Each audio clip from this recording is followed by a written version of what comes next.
um, the television show Jubilee Showcase, which ran in Chicago from 1960 to 1994, was hosted by uh, a cat named Sid Ordauer, who was a Jewish activist who was Mm, heavily active in the like you can't like disconnect the civil rights movement and music from Sid Ordauer.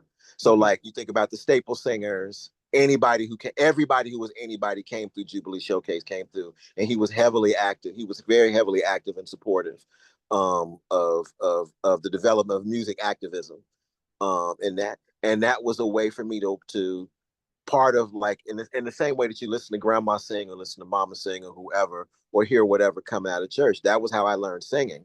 You Wow. know, even though I didn't understand that was that about that performativity, but having that, like you talk about the subtext, and the underbeds of things that like, and that's where I get woo woo, you know, about stuff is because it's Yeah.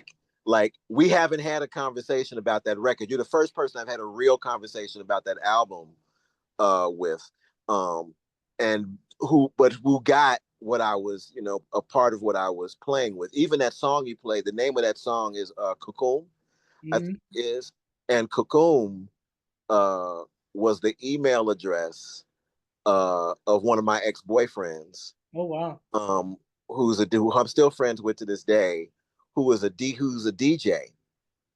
And he gave me the email, and I said, "How do you pronounce this?" And he said, "Cocoon." And I said, "What is that?" And he said, "It's the sound of a bass drum."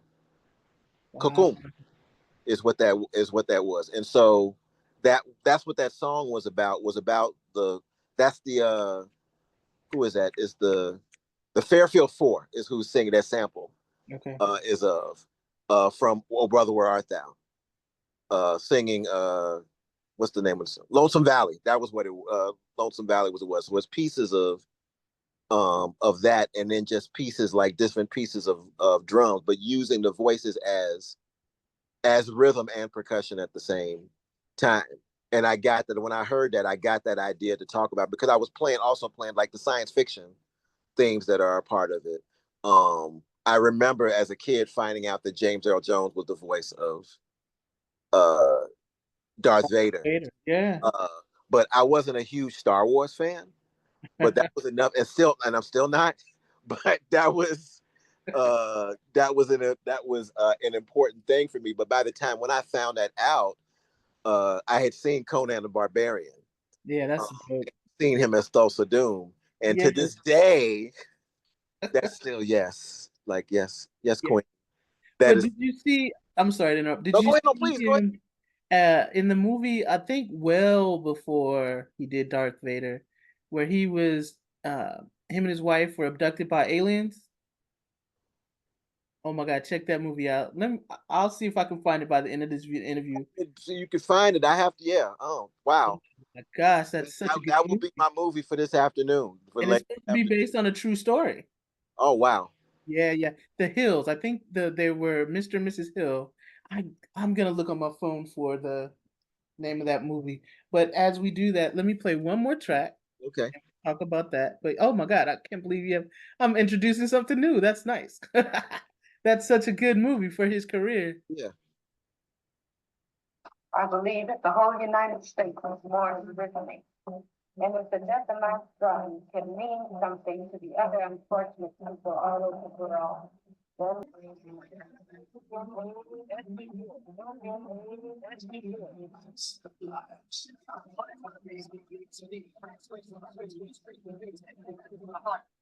So this one is more straightforward, but this is also like Yeah. I didn't realize you had joined a group, or are you just part of a group commando, or how does that work? Oh yeah. So Commando, I joined Commando. Commando, I think started in 2015, and I joined in 2017. And so to keep that short, Commando is a project of a not-for-profit called the Living Earth Show that's run by Andy Meyerson, who's a drummer, and Travis Andrews, who is a guitarist, and both are classically trained musicians. who met in graduate school at the SF Conservatory, um, and wanted to do a project that uh, had the idea. They do all kinds of like weird ass music, amazing, from like built instruments built in a like string of instruments that are like art. They work with an artist that are built inside of a barn, Oh just wow. strung across a barn, or just stuff like with Kronos Quartet. They've done stuff. They do a little bit of everything. This So are you project, the lead singer, or is there a group of lead singers? there are a group of lead singers. It's me. There's Lenny Breedlove, who was the lead singer of Tribe 8 and who was a poet as well and a writer. Drew Areola Sands, who's in Trap Girl out of Los Angeles, and Wow. Honey Mahogany is one of the lead singers. So we rotate on songs. But the idea, the conceit was, uh, what if we could take the Andy wanted to take the propulsiveness of new metal, rap rock, despite its uh, toxicity. Right. Um, he was 9 years old. He was 9 years old and figuring out he was gay and wanted to be a drummer, and that was what made him a drummer, was rap rock Oh wow. drumming. And he loved rap rock, but he was just like, this fucking sucks. Yeah. This other As you think, what do you think? Kid Rock and Limp Bizkit and those people, yeah, right? Limp Bizkit, 311, Seven Dust, yeah, you name it. Like think anybody who was at Woodstock '99, basically. Yeah, that was not a safe space for him. No, that's not a safe space for nobody. Um, Right. But uh, so I but did but find. particularly queers and femme people. Right. Yeah, No, that's why I really was drawn to the album, and I was like, "Oh, what is this?" And it sort of, I love any kind of heavy metal, so that adding the sort of thrash lyrics, but kind of more in a spoken word thing, I got into that. I yeah, haven't listened to the whole album, but I will at some point. yeah. They like it was Lenny who actually they were looking for people for the second project. There was an EP that was there's been three projects. There was an EP that came out in 2015, the album that came out in 2022, and then the EP that came out in 2023. Right. And when they were looking for to start recording the next record, Lenny was one of the people who he Andy contacted, and he asked Lenny who I think would be good for this group. Who do you think would be good for this group, and who would be interested? Um, I'd known Lenny since 2002, so like Deep the Collective toured with Tribe 8 Oh wow. in 2002, two tours. And people always go, "What together?" And I was like, "Yeah," and you missed it. There was two. There was a spring and a fall 2002 tour. So I've been friends with Lenny now for going on 25 years. Wow. Um, and he came to me and said he wanted me to do it. And I was like, I'm not being in a band again. He's like, would you just meet them? And I met them and they were grown ups. And I'm like, y'all good. Okay, I can work with you. All right. So I did find the name of the movie. It's called The UFO Incident The from UFO, what year? 1975. How have I missed that? Wow. Okay. And it's That's gonna and spooky. it's gonna turn into something probably. So It's yeah. spooky. It's so Wow. spooky. You Okay. gotta watch it. And James Earl Jones is really good. And who plays his And wife? it's a theatrical movie or It's the major motion picture. what? Wow. It is has Estelle Parsons is his wife. Dale Parsons. She was in a bunch of stuff. Yeah. Yeah, check it Wow. out. I don't think you'll be disappointed. It is I don't think I will. I'm like you said, mid 70s science fiction. 1975. Yeah, it Wow, was that's so wild. good. Yeah, I watched that with my mom when I was pretty young. I think Wow. when it was re-released on TV, Wow. probably in the 80s. I have But never. Wow. Okay. Wow. Okay. let's I'm watching that today. cool. Let's jump into some of the interview Yeah, questions. for sure. We might have to do a part two because That's fine too. We could, if we need to. That's cool. That's completely cool with me. I'd be more than glad to. all right, so let's start with where, well, you kind of mentioned it, but elaborate. Where did you grow up? I grew up in Chicago, on the West Side, which is significant because the West Side of Chicago, for two reasons, the West Side of Chicago was the last neighborhood to where Great Migration folks came from the South. And there was still people coming. Like if you talk about people talk about the end of the Great Migration being 1970, but so Okay. there was still people coming into Chicago then, and largely settled. The West Side was poorer than the South Side. South Side being more established. Also, like I was born in North Lawndale, which is the neighborhood where the King Rebellion happened when Martin Luther King was assassinated. Uh, Lean forward. You're going. Your face is out of focus. oh, I'm sorry. There Sorry. you go. There we There- go. So yeah, the King Rebellion. Uh, if yeah, when Martin Luther King was assassinated, that was the neighborhood in Chicago that blew up. So that's a well-known black area, basically. Yeah, yeah. So that was well. It was yeah. It was like it was the. It's a very significant and was also significant and important that it was. There's a lot of history around there. Just given that it was also before it was. If you talk about race, before if you talk about how uh, it was a Jewish ghetto before it became a black ghetto. Okay. And the way that it gets talked about in Chicago is that like black people moved to North Lawndale and then all the Jewish people moved out. And it was not that simple in Right. that it was a working class neighborhood and it was the center of Jewish life in Chicago, and that it was destroyed in the same way and left bare in the same way that, say, the Cross Bronx Freeway created hip hop Okay. by destroying, like, by all the displacement that that happened. WBZ Radio, the public radio station, did a really amazing piece on it. And then we moved from there. My dad actually moved. My mom moved from Mississippi. My dad moved from West Virginia after going. He went to West Virginia State College as an undergrad. And my family on from Mississippi slowly moved. We're all like working class folks. My dad had a sister who was here. There was members of my family already here. My mom had polio, so there's of course the disability, chronic health Okay. uh, stuff that's going on there. And so we moved to Austin, which was one of the last neighborhoods to empty with white flight in the mid 70s. Like, and intense enough. Like we were talking earlier about Bay Area suburbs and San Leandro and stuff. Like we had a brick thrown through our window. I remember us the night we had a brick thrown through our window. Wow. And my mom still has the brick. I remember being a kid and standing on the steps, like we're in the house, and hearing the brick come through the window, and seeing my parents talking to the cops uh, downstairs. So to give you a quick statistical context of that, and my book is named after Byford School that was across the street. Son of Byford is contextualizing Hmm. Byford School. Um, the population of the Austin neighborhood in 1970 was 91%. Was 75% white. And by 1977, which was my first year of public school, we moved there in 74. By 1977, it was 91% African American Wow. in the So space of 7 years. they got out of there. They got out. Those that could get out got out. Um, Sheesh. yeah. So when you think about that, like that's the backdrop that informed a lot of and you could I think there might the more you listen, you'll see more pieces of that, and also how that deeply informs the Emmett, because of course growing up in Chicago, you're a black boy in Chicago, you are growing up with that. Yeah, I just downloaded Emmett. I Yeah, was gonna play it, but I think just for time. yeah, that's okay. Yeah.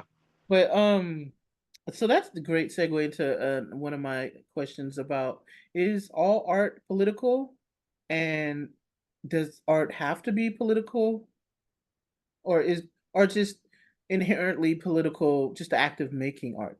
Well, yeah, I would say just it's inherently political. I think, but I also think when people say colloquially, a lot of times when people say political, they mean progressively political. I think Mhm. is art necessarily progressively political. They think about is when they say to someone, "Is your art political?" And Right. like, there's the body has a politic. You know what I'm saying? Yeah. If like when you if you open your mouth and put it in and put it into space, that there's a politic. Everybody has a politic. whether they think that's progressive, whether they think that's conservative, whether they think the things that they say are, if you're if you think it's if you're a shoegazer, or if you're an edge lord, all of those, or you're a queer kid, on Tumblr, Mm-hmm. all of that art making is political. All of it uh means something. All of it says something. Now, if you think talking about which politics have agency, which politics have sway, I think that's a different conversation. You know, Right.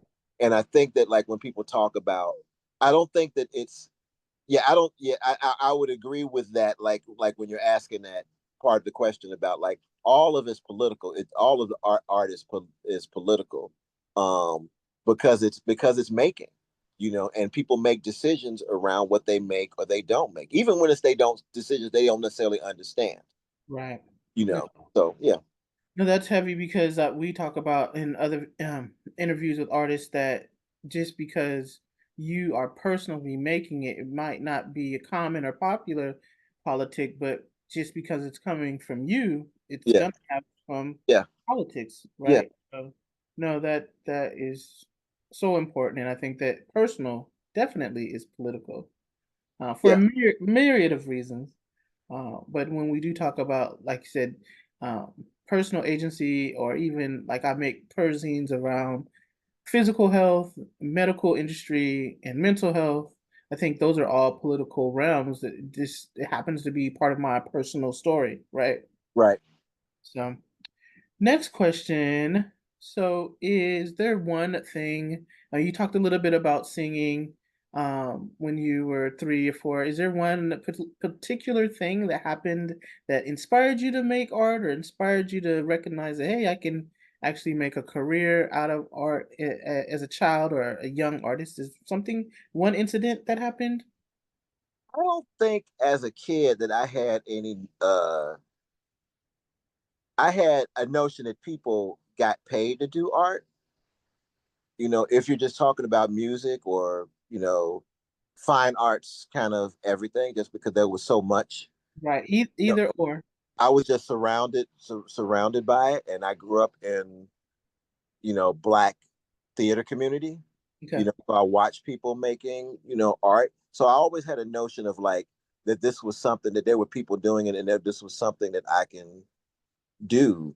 But if there was I'm gonna say, if there was something that in particular that made me uh decide uh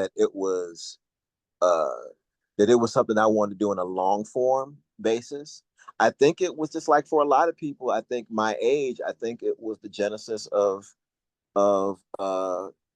hip hop. okay.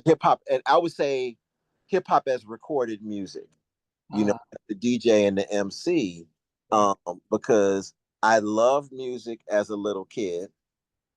I loved singers, and I remember asking my mom and singing with her, and asking her to teach me how to sing. But I think I was really kind of, my mom's a really good singer, and I think I was really kind of disinterested in it, because of being little, like, well, I don't sound like that. But I was hyperlexic, you know, Mm, since I was about 3, and okay. hearing rap music on the radio and hearing poet theater, it was like, so me hearing rap music on the radio was like, I had monologued before. I had been in children's theater by Right. that time. Um, it was like, it was a script on record. I could remember a script. Wow. It was on record, and it was a script to rhythm. I had heard poetry. It was very simple, like that. It was that. I think when I first heard, and I can think of the first record that I think that I mean, there were other records that had come out, but the first record that I understood as a rap record was Rapper's Delight. Of course, because the Well, hip a lot of people, because hop it was we just all got that. it was epidemic. Um, Severe. Yeah, so yeah, it was everywhere, and there was just the other, Jimmy Spicer, and Sequence, Funk, all that kind of I stuff. don't And gonna there were a funk lot of Chicago, and Chicago was a music center in this particular way. So you had people doing music, you had people doing rap. especially our age group. I think we're born maybe in the same year, but Yeah, the Rapper's Delight and all that. Oh my god! And you think about Run DMC, but even before Run DMC, like Houdini or uh, Blowfly yeah, was uh, somebody who was like, I remember first hearing my sister telling me about Blowfly, and him basically, and for anybody who's listening who's not familiar with Blowfly, think uh think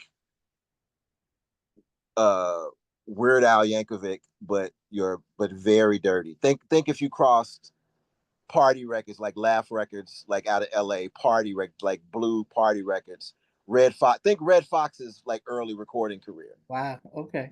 Crossing that with Weird Al Yankovic is Blowfly is kind of what Blow. And I was stunned.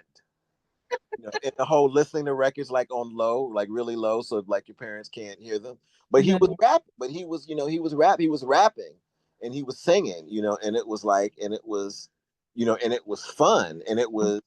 want to say I've heard of him, but I don't think I've actually, like you said, listened to it. Listen to it. Yeah, there's tons of his stuff online. The Weird World of Blowfly was the first record that I heard, that I heard of his, and it was just like it was almost like he would, and the thing B was about the nerdism about it for too, about that particular record, and I'm only realizing that in a particular way now talking to you, believe it or not, talking to you about it, was that on the Weird World of Blowfly, what he did, he's with a live band, what he did, he would say, he would name the artist and the song who he was parodying and Wow. tell the name of like that. So make sure so you knew exactly what he was, was doing. Because there was some of the songs that I didn't know because I wasn't old enough to have heard them and popular. But it was like, yeah, it was those kind of moments like that. Those two in particular.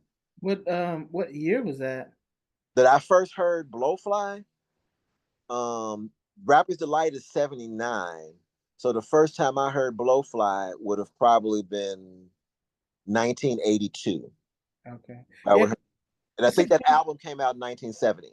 because I remember not being allowed. And speaking of sneaking to listen to stuff, is Yeah. listen to Ice T or the Fat Boys. Oh my God, I wasn't. We weren't supposed to be listening to that at all. Wow. Wow. I Yeah. can see people doing IT, but it was like that's interesting about a record like the Fat Boys.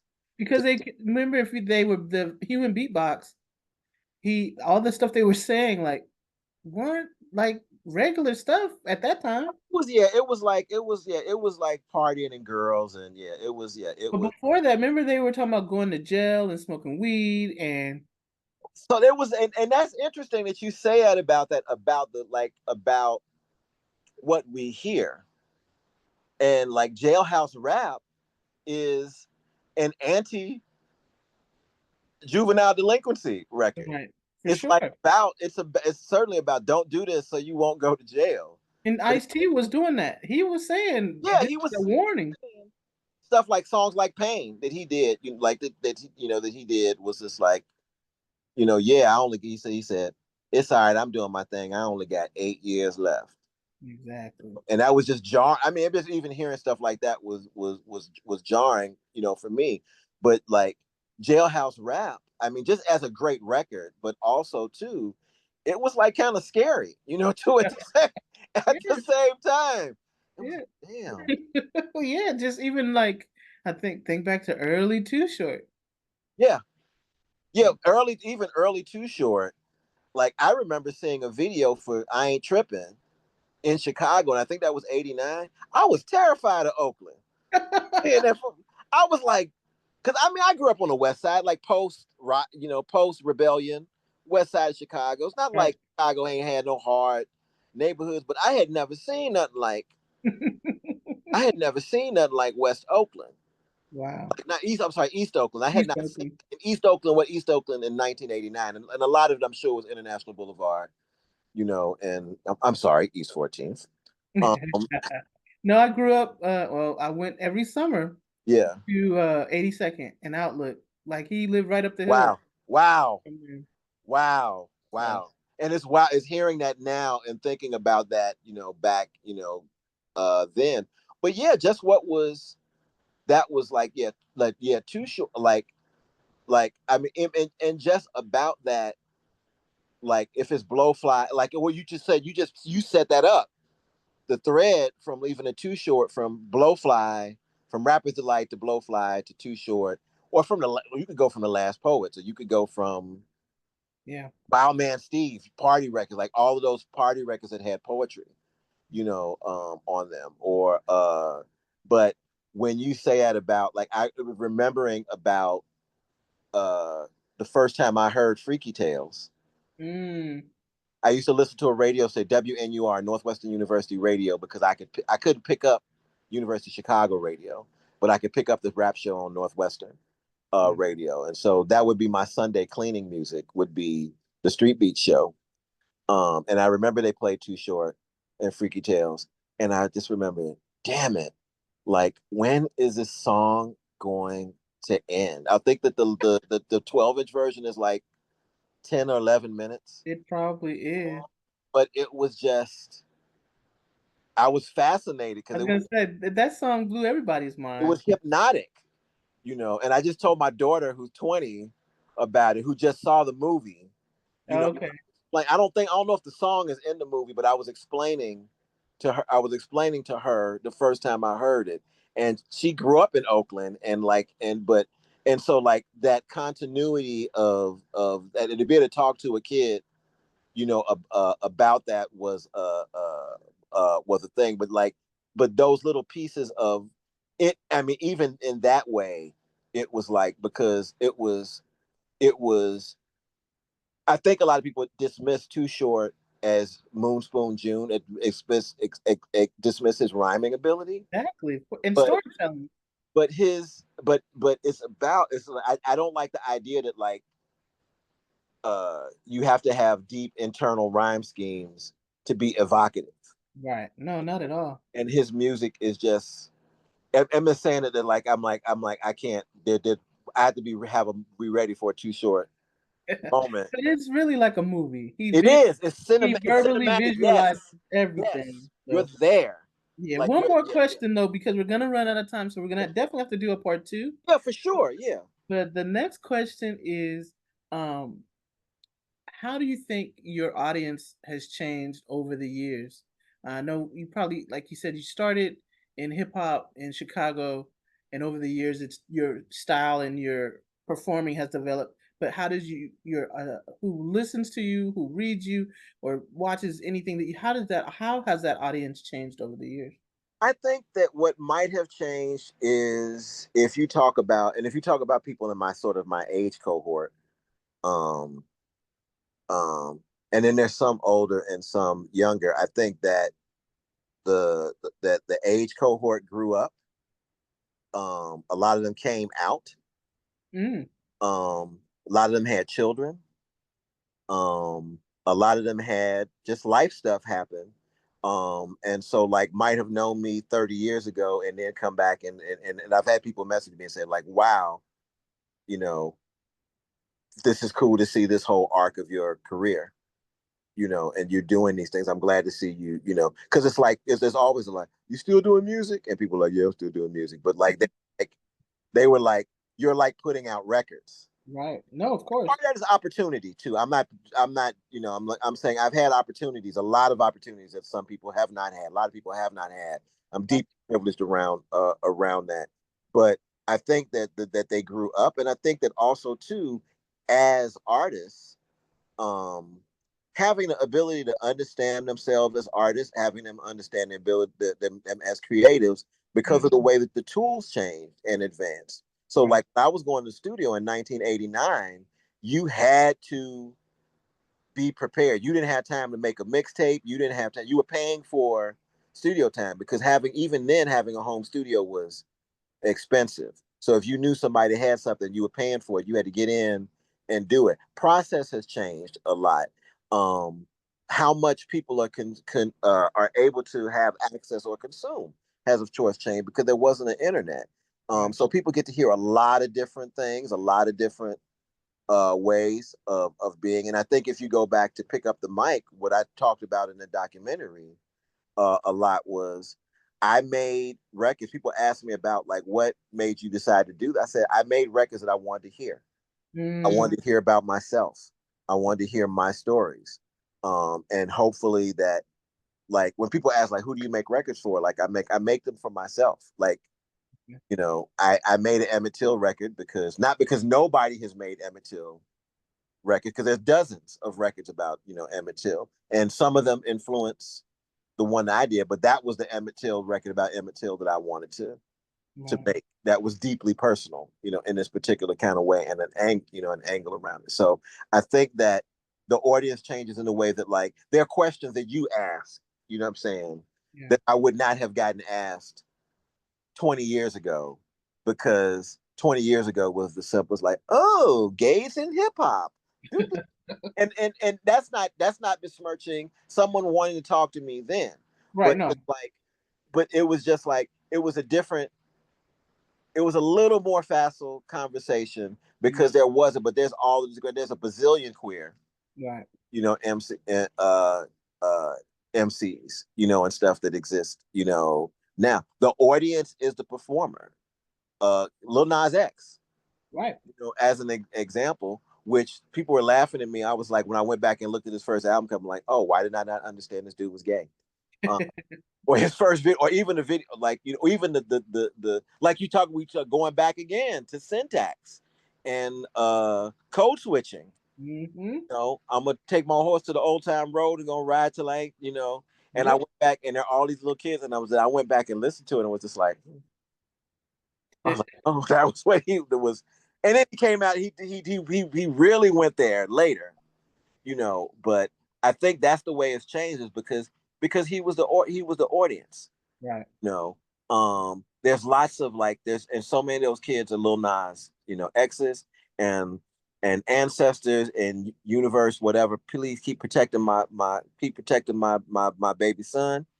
Um, and keep pushing him to do this stuff. But yeah, I think that's what's happening, is that, like, there's a lot more mics. Right. Well, I don't want to get cut off, so we'll Oh end yeah, it go ahead. here. No, yeah, We'll come yeah. back for part two. Thank you so much. Thank you so much.